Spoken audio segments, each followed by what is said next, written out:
Welcome, I'm Brad Miller, and today here with Jason Medford, and we're going to talk about, you know what, I'm not really sure what we're going to talk about, but somehow I think it involves snakes. Snakes, and we're not talking about Yeah, Snakes on a Plane, the really bad movie that was. probably not. But again, I'm not really sure where this is going to lead us, so we'll see exactly what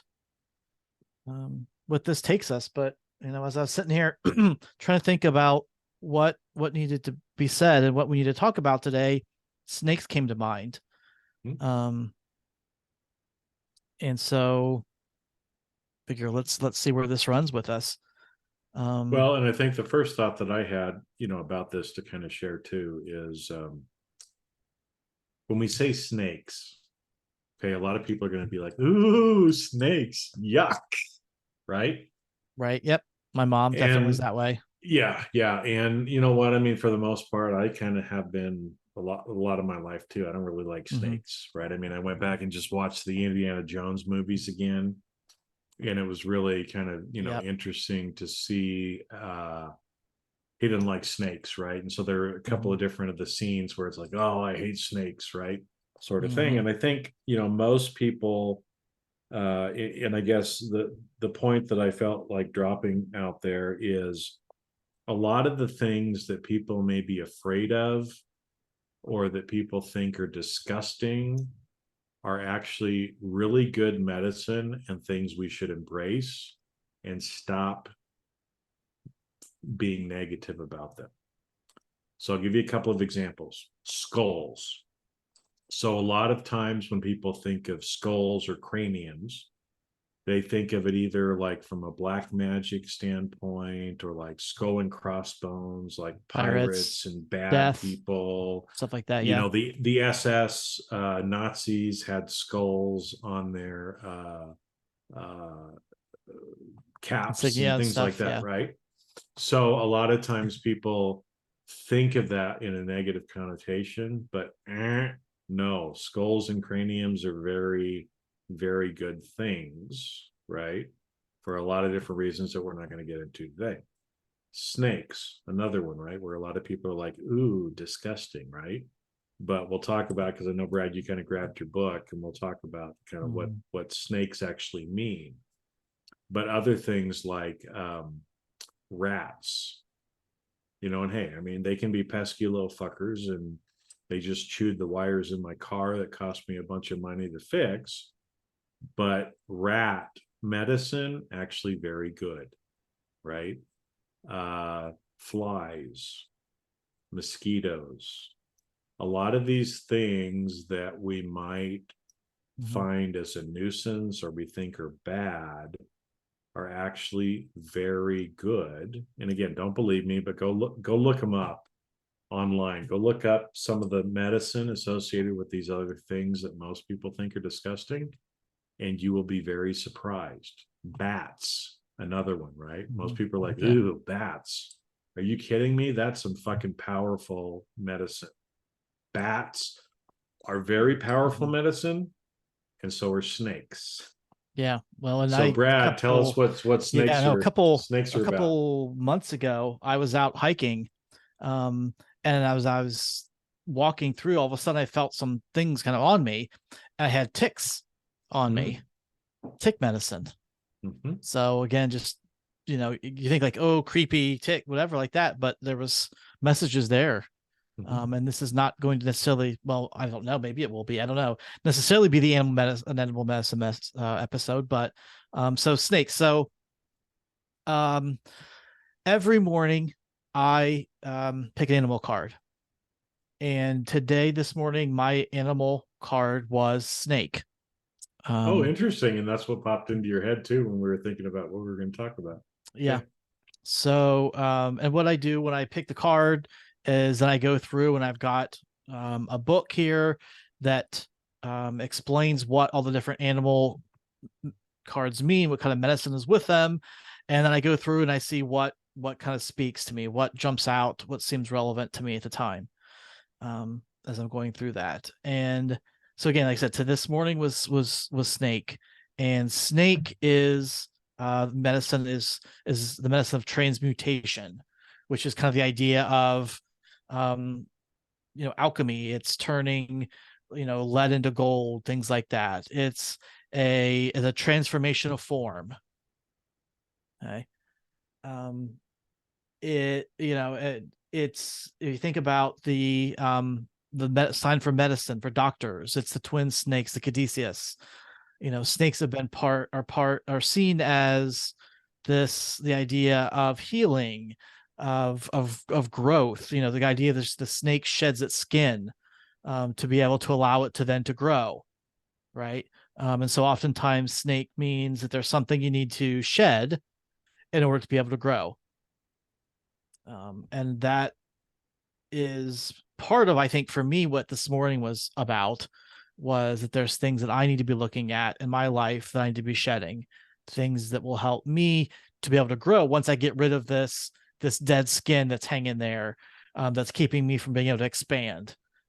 Because if you're not familiar with snakes, snakes, their outside skins, once they get to a certain point, they can't grow any further, because that skin, the outside doesn't the scale part, whatever, doesn't expand for them. So to be able to grow, they have to shed that skin, and then the short period of time from when they shed it until the new one comes in, that's when they can grow.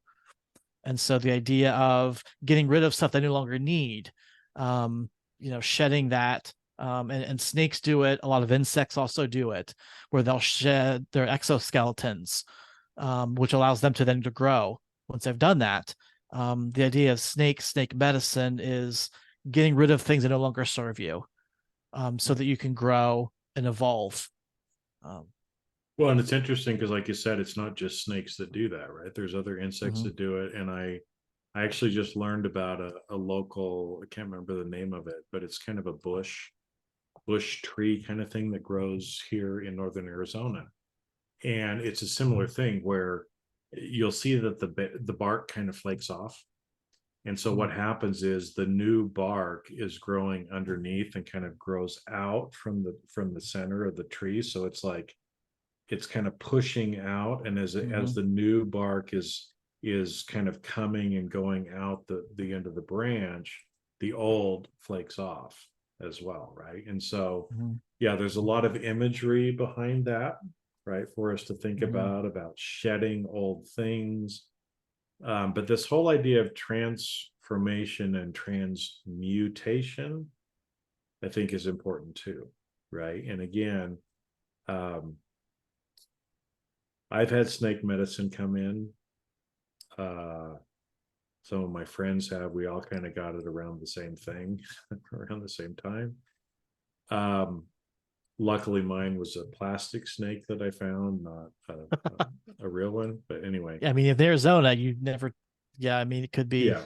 Um, but anyway, but this whole idea of transmutation, right? Because again, I think that that's a term that sometimes gets thrown out there, but that we don't really talk too much about. But I think you described it well, Brad, of kind of being an alchemical sort of process where we take something and create or transmute it into something different. And there's all different ways that that can happen, right? Is you can do it emotionally, right? Is maybe you start with anger, or somebody throws anger at you.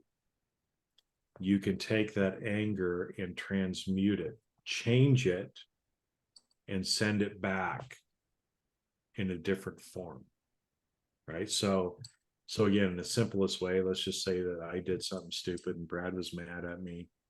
No, we'll do it the other way, right? So I throw some anger at Brad for some reason. I don't know why. Brad's such a nice guy. I don't know why I would ever Just be because you angry don't know with me very him. well, that must. That must So let's say I throw anger at him. Now, at that point, Brad can decide. He can choose what he wants to do, Mhm, right? If he's feeling a little feisty and he's like, Jason, quit being an asshole, and he wants to send anger back to me, well, then we can start getting into a fight, right? So I'm going to shoot anger. He's going to shoot anger. I'm going to shoot anger. He's going to shoot anger. Pretty soon, we're going to say some things that neither one of us mean, and we're mad at each other. And if it goes on long enough, we might quit talking to each other, right? I'm just taking this to an extreme, right? Which would be sad because that means no more podcasts. So I know that would suck.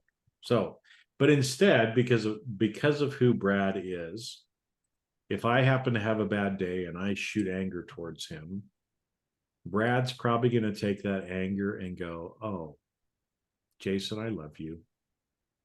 I know that you're feeling angry and I understand why you might be feeling that way, but that was not my intention and I love you." And you're sending love back, right? Because when you do that, it transmutes it, it changes it. And especially for people that are empaths who take on other people's energy, if you're not transmuting that, then it's like you're getting covered in a pile of shit from everybody else, right? So when people are throwing shit your way, hey, that's money, baby, right? I mean, I grew up, manure was the smell of money. So if people are piling shit on you, transmute that into some beautiful compost, manure, fertilizer, and help things grow with it. Or you can just sit there and get covered up in the shit and suffocate, right? Which literally you can. I grew up in the farming area, okay? So imagine this. Here's an image for everybody, okay? Is especially like for dairy stuff, right? So the cows go in, you're milking them. Well, while you're milking them, they poop, right? And if you know, while they're eating, they poop. While they're getting milk, they're pooping, right? And so usually it'll be like a concrete floor, so you can just hose it down, and all the shit goes down these tubes and plumbing and out to this kind of cesspool. Okay, so imagine it's like it's huge, bigger than any swimming pool. It's like a big pool of shit, right? Okay. And you don't want to fall into that because you can drown. You can literally drown in it. And one of my friends, got caught in one. And the harder you try to, it's kind of like quicksand too, right? The harder you try to fight against it, the deeper you go. And so, again, but why do they do that? They use that, or they can use that for other purposes. You take it off, you dry it, you kind of cure it, and it becomes fertilizer that you can sell to other people or that you put back on your crops. And so you can transmute that waste into something that's beneficial. And so, like I said, you can do that with emotions. You can do it with other things as well, but it's a very important word. Yeah, no, I mean, this is something I have to do with my daughter quite a bit, because she is very emotional person. And not only does she take things personally, but she often acts out on her emotions. So she'll get angry about something. So, for example, the other day we told her that she had to put her clothes away. She had to fold, I actually did the laundry for her, and there's a large basket of clothes. And I was like, you need to take this and you need to fold the clothes, put them in your dresser, hang them up, whatever, like that. And she got very upset and angry and was talking, I could hear her from across the hall muttering about how, angry she was and how she hates me and, things like that. And so I know that she's not really, angry at me, that she really hates me. It's just that she's kind of trapped in these emotions and caught up in, the fact that she doesn't want to have to do this for whatever reason. And so I could go and start yelling at her about, you need to get this stuff cleaned up, stop, being so hateful, all these other things. But then that just makes it worse. Like then she just breaks down and cries even harder. She just, kind of crawls under her covers in her bed. Like it doesn't really help anybody. So I know that when I'm dealing with her, I have to take that and I have to change it into something more positive. So that could be, for her, could be something, talking just about how much I love her, kind of turning that anger, the negative feeling, turn it back into love. Or, which is what I normally do, is I'll take it and I'll change it back into some sort of humor. Mhm. I'll, get her laughing, by maybe I'll twist around some of the words that she says or something and make it into a funny way, you know. How can your clothes fold themselves up, hang themselves up there? That's just silly or something, and kind of run with that until she starts laughing or giggling, or I'll go and I'll start tickling her until she starts laughing, and then she can't keep her straight face after that. And then, you know, kind of change that back at her, because otherwise, like you said, she will just pile on all this negative stuff, all this, and I don't want to just send it back to her that way. So I Yeah. change it into something that's going to be a little bit more productive, that's going to be more beneficial for her, for me. I mean, obviously, I don't want her pouting and, across the hall being all angry and stuff. So I want to be able to, bring that the emotions up for her. So. Well, and I think one of the things too that I've started to do more that kind of goes along with this, and it's going to sound really silly, right? That I do this, and it's like, Jason, you're crazy. Yes, I'm crazy, Yeah. but I'll tell you, it's something that's very simple, but if you actually start doing it, at least I know I've seen a big difference in myself. And what it is, we'll take the clothes as an example, but I'll give you a couple of real life examples, right? But I'm grateful that I have clothes to wear.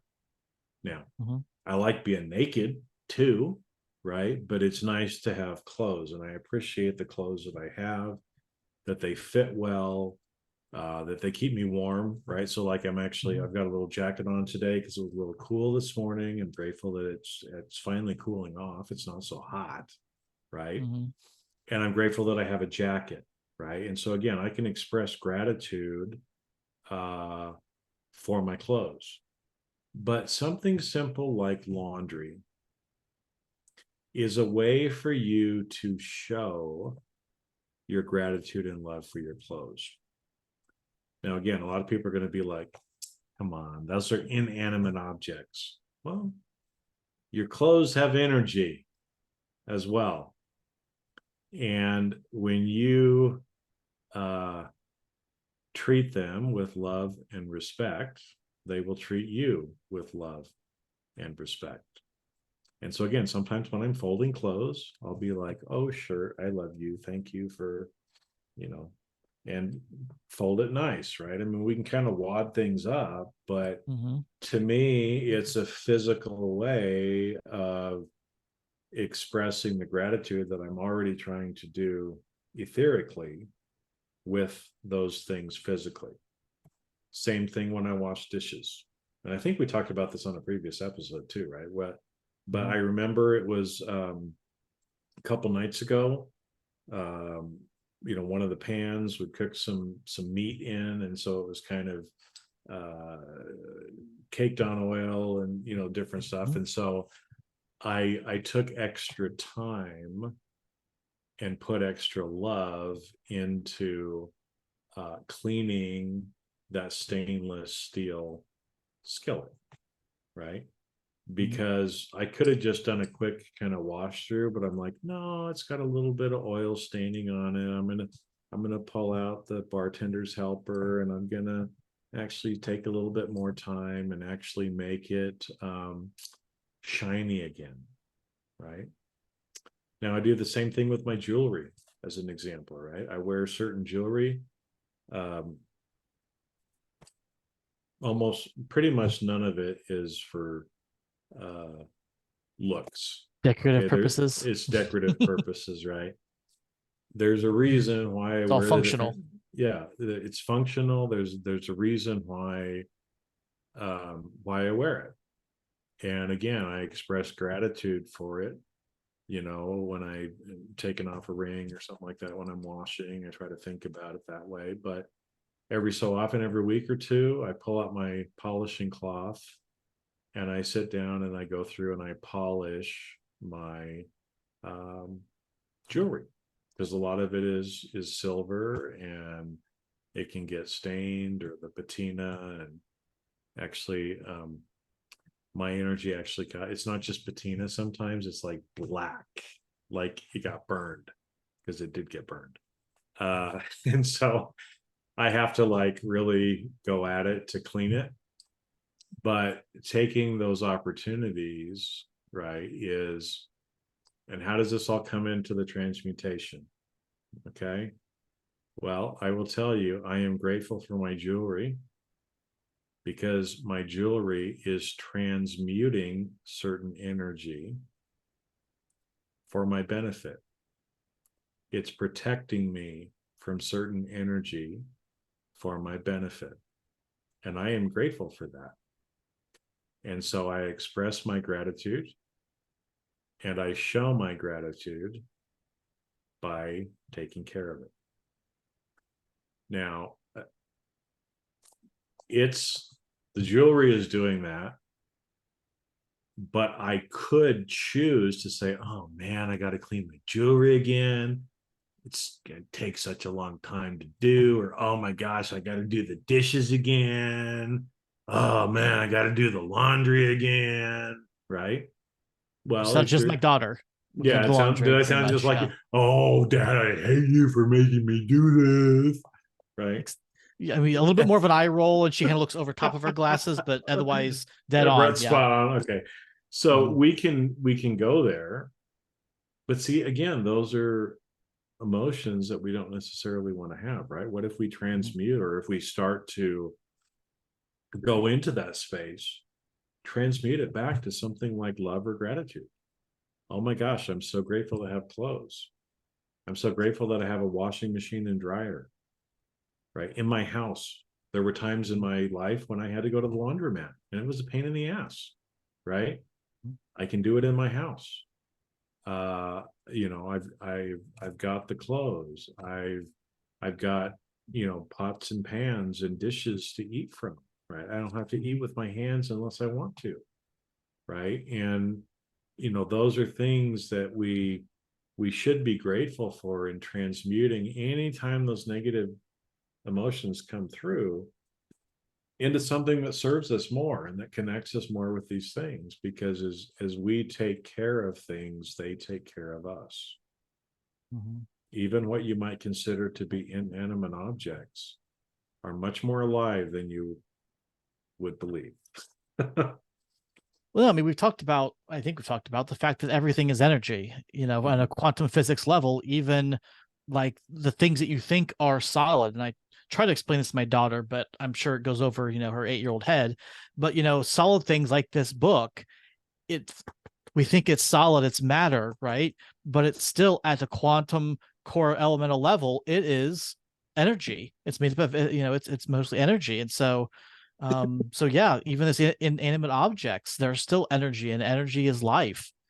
Like it's all kind of connected. So everything you put out to this book, to the desk, to your clothes, you talked about, washing the dishes and how you do that. I actually, not last night, but the night before, had a dream. And in my dream, had a glass, and I was very carefully washing it and drying it very tenderly and taking my time and deliberately about it. Um, so like that's all stuff that's it comes back. Well, Like and I'll it's tell you, one of my friends, well, and because I was doing this last night, I mean, there are certain dishes, if you will, dishes, glasses that I use for ceremonial purposes, okay, for rituals. And so you have to clean them, right? After you use them, you clean them before you use them again, right? And so I was doing that last night, and again, like in your dream, very gingerly, very respectfully, deliberately. That's deliberately, consciously, cleaning them, and again, mhm, expressing gratitude, because again, without them, I couldn't do what I needed to do, right? mhm. But it's funny because one of my friends too, she said some of her most profound visions and spiritual experiences that she's had have come when she's doing something as simple as washing the dishes. And I think those tie together, Mhm.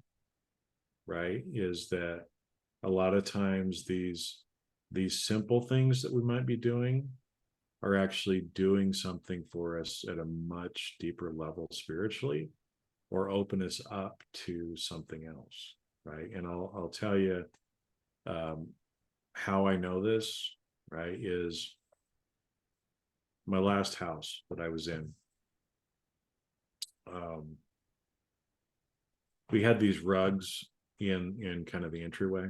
You know, we had like the plastic laminate, kind of looks like wood, but it's really plastic.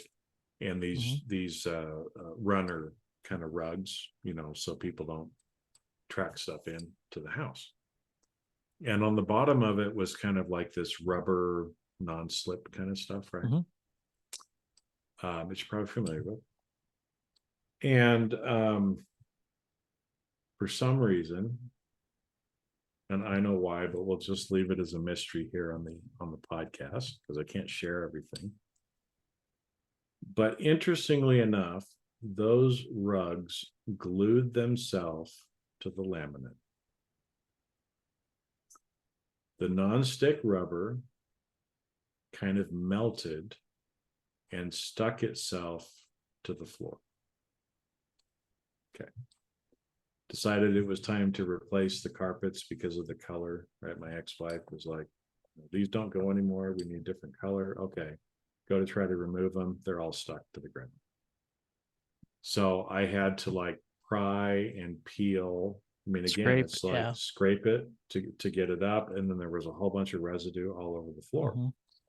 And so it's like, how am I going to get this off? Right. So I pulled out the Goo Gone, and I'm using Goo Gone, and I'm scraping, and I'm using Goo Gone, and then I'm using other stuff. And then I'm, you know, doing whatever I can to slowly kind of get this residue up. And it was a lot. I mean, it took me hours to do this, but I got a flash when I was doing it, and it said, you're not just doing this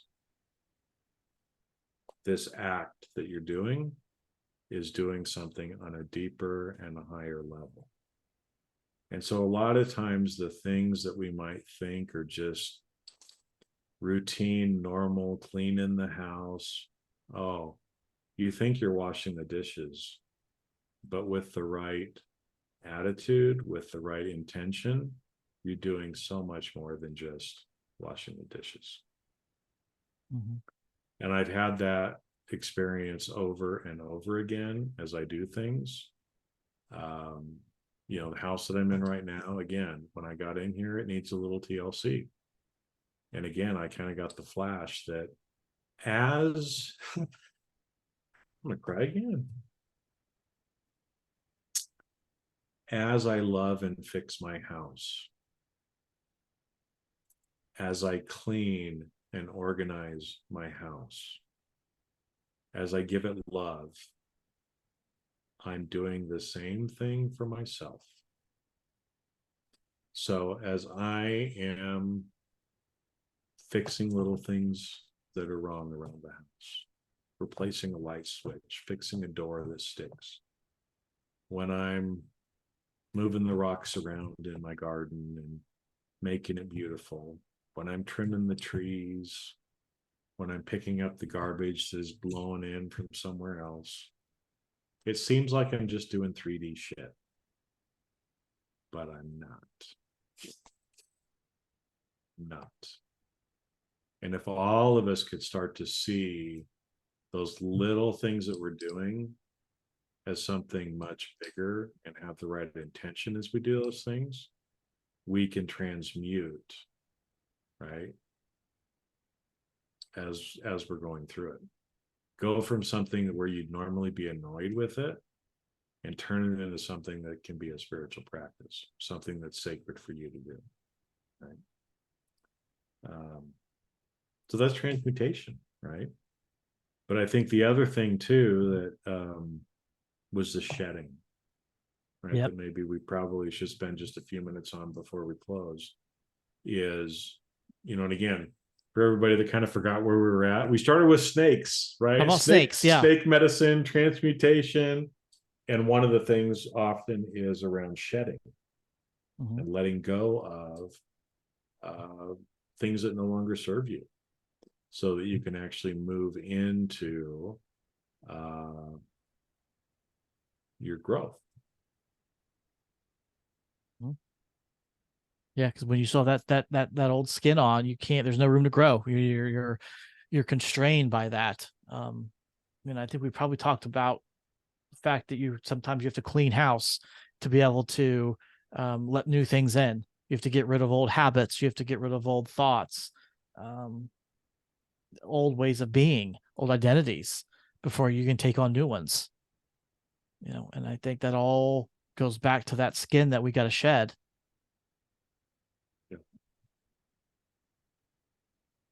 So, hey, like today, Brad, I'm going to pick on you, Brad, because you pulled the card, right? But I just from a kind of a practical perspective, right? Because for people that do pull cards, or they see snake medicine somehow, right?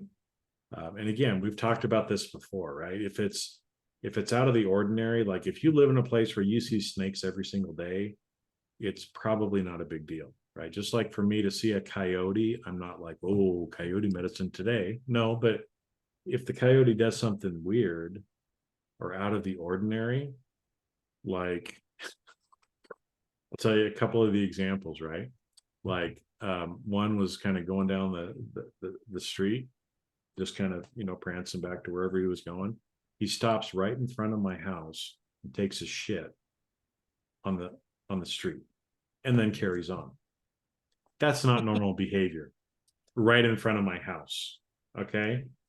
There's a message there for you. There was a message in a lot of different ways, right? So, but if you as an example, right, like one of my friends that got snake medicine, she found a dead snake, perfectly, like had just died, okay, in her path, but it wasn't just lying there. It had coiled itself up into a heart. It had died in the shape of a heart. That's different. That's you pay attention to, right? So when the snake medicine comes into your life, whether it's from that, whether it's a card that you pulled, right? When you pull that card, what should people do? Or if you see that, how do people deal with? And again, it's not necessarily about animal medicine, but maybe just give people, what do you do, like when you pull a card like that, or when you see something, how do you interpret it or learn from it? Yeah, no, and for me, it's just a lot of it is just sitting with it, and seeing what kind of comes, where I kind of make a connection with, where, hey, this ties to something else going on in my life. Usually, like I said, what I had, those ticks that kind of dropped on me, like there was there's a message there for me, relating to things that were going on in my head, things that were sucking at me that I needed to get rid of. And actually on that same time I was there, I also, during that time, besides the ticks, there was actually, I ran into a snake. The only time I've ever seen a snake on that trail. It was a pretty large snake, but it was all coiled up in a tree. And I was walking down the trail, and all of a sudden something dark caught the corner of my eye, and I looked, and it was right there, like from me to this computer monitor away. And so after some expletives of like, shit, like I wasn't expecting that, I just kind of stood there and, acknowledged and appreciated the fact, like it was there, right, just coiled there, right in line of, like, right at eye level for me. So there was something there, lesson for me. And then later on, as I was finishing up the trail, I happened to look down, and there's a small little rabbit, a little bunny, that was just kind of cowered on the edge of the trail, all by itself. And so, there was, what kind of things have I been fearing that I needed to deal with? that were kind of, you know, and so a lot of it is just taking the things, again, I've got a book of medicine, the medicine animal stuff, and figuring out how does this apply to my current situation? What in my life do I think this is trying to direct my attention to? And then, kind of, and then again, sit with it. What am I supposed to be learning about this? What's the message here that I'm supposed to be taking away from it? And most of the time it comes pretty easily. I can like, okay, I see where that, where that those ticks meant there were some things that were, holding on to me, that were stuck in me, that I needed to get rid of. Okay, I know what that I talked about. But sometimes it takes a while. Sometimes was like, I don't really know why that there was a snake. Like, what was I supposed to be shedding? Like, it didn't really resonate with me at the time. Um, until maybe a couple of days later, or sometimes it doesn't get me at all. And just, consciously, it just, the pieces didn't fit together at the time. And, but that doesn't necessarily mean that I didn't get the message. And I know it could have been subconsciously that I understood it, or that it's something still out there for me that still has the puzzles or pieces are still waiting to go together. Yeah, and I think, and for me, it's what I kind of do too, right? Is it's like when you see that thing or you get that, what were you thinking about just before or at that time? Mm-hmm. Yeah. Is one thing to usually ask yourself, because sometimes will give you a feeling. Mm-hmm. Um, or if it's an animal that's in the book, I have the same book that Brad does. So if it's an animal in there, I will usually go to it. And again, it's probably a page, so don't try to figure everything out, but I just read through it and Mm-hmm. see if there's certain phrases or words or sentences that pop out at me more so Yep. this time when I read it, because there's a lot of information in there.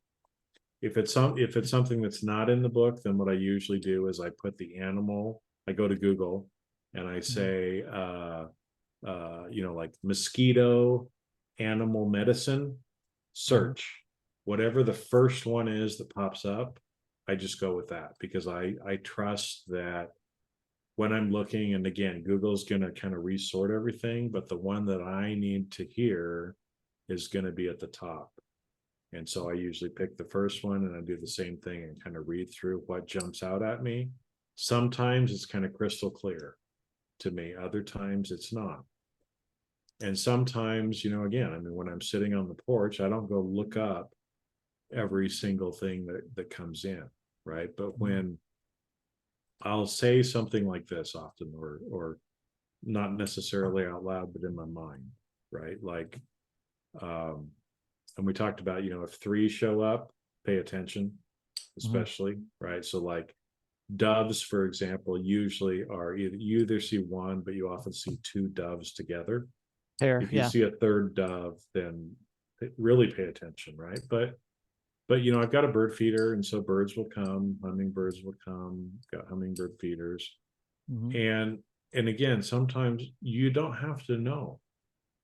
You don't have to know, which I think is another thing that people, a trap that you get called into. But you can say something like this, and this is just what I say. There's no right or wrong way of saying it, but I've had a lot of scrub jays, blue jays recently, right?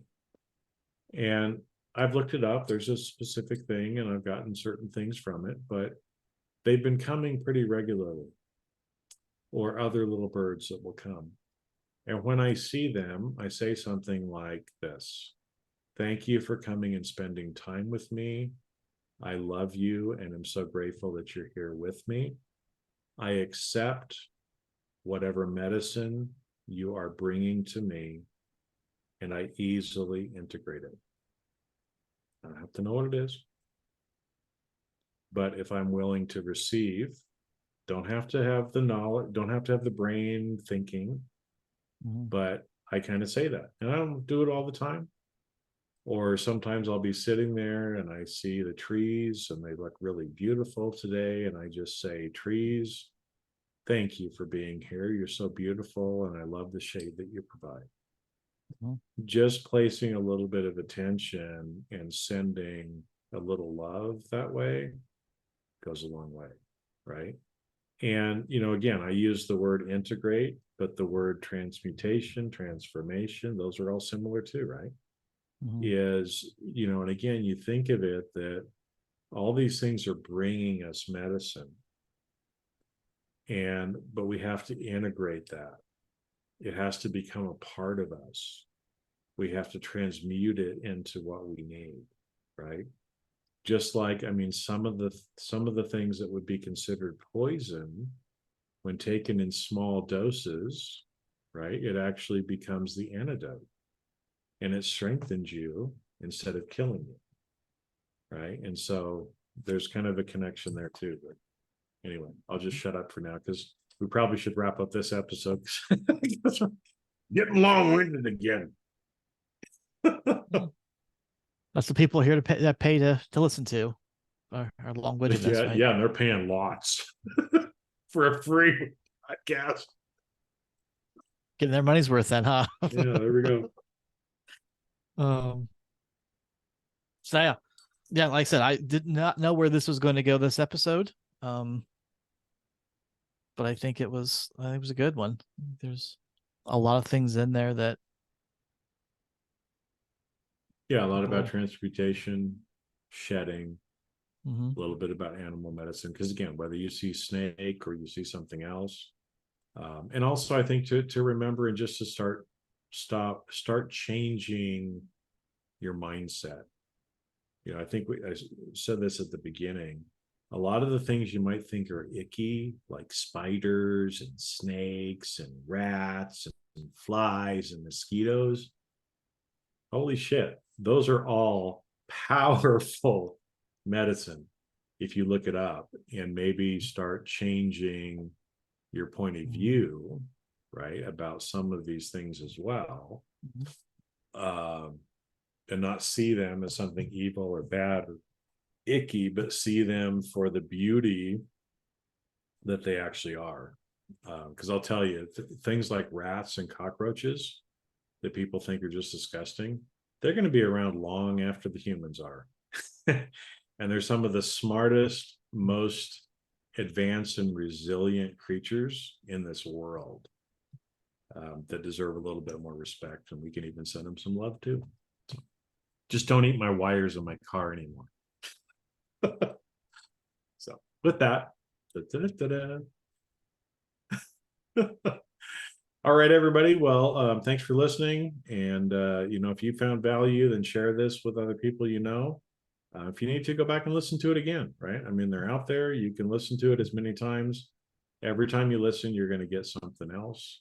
But have a great week, and we'll see you on the next episode. Catch you later. See ya.